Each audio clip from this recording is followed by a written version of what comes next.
You like your little panties, don't you, sweetheart, cooed Carolyn. You want to be a sweet little girl, don't you? Christopher stood quivering. On the verge of collapse, the scantily dressed maid helped the embarrassed boy to the padded bench opposite the tub.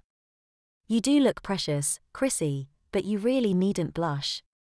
It's plain you love your pretty nightgown and panties. I'd find it even more unusual if you didn't. The teenager looked up into the maid's eyes quizzically. What do you mean? He asked. It's just as Mistress said, she went on. Boys are so deprived, never able to dress up in pretty dresses and nighties like girls.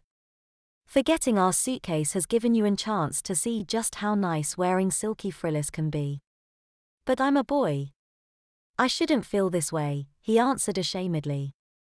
Don't be silly, honey, she said.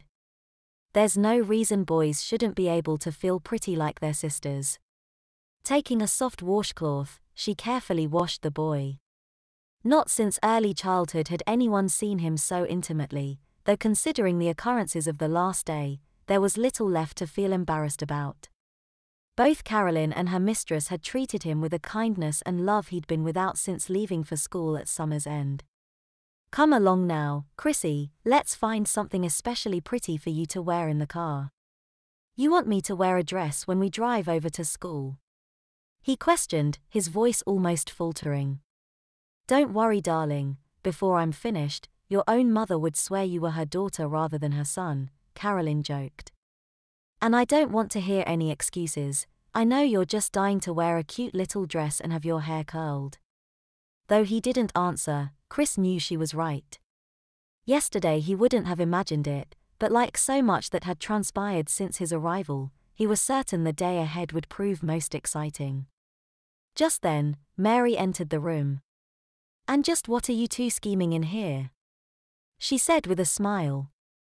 Why, Christine was just telling me how much she was looking forward to going for a little drive, the maid answered, her eyes twinkling.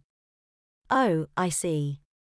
Didn't I tell you wearing Susan's things wouldn't be so bad, sweetheart? She asked as she hugged the boy to her. It'll be just like having Susan home again, won't it? Volunteered Carolyn.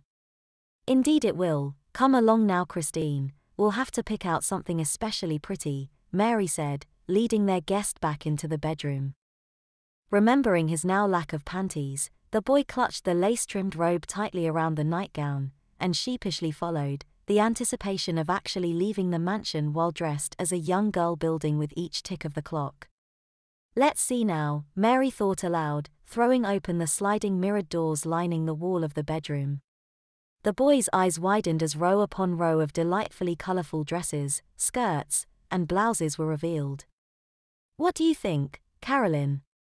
Mary queried as she removed an exquisitely feminine pink dress from the rack. Their guest couldn't take his eyes off the airy creation. The dress was a beautiful pastel satin, its bodice and skirt highlighted with a wide band of white lace. I think our little girl will look adorable in this, don't you agree, Carolyn? Oh yes, the maid replied, her beautifully manicured hand caressing the boy's cheek as he blushed deeply. Isn't it pretty, Christine? She asked excitedly, winking at her employer. Well? Christine, what do you think? Yes, it's very nice, he finally answered, both women smiling at his obvious embarrassment. Nice? Judging from the look in your eyes, I would have thought something more than just nice, giggled the satin and petticoat-clad maid. I'd almost forgotten, we'd better find you a new pair of panties, hadn't we, sweetheart?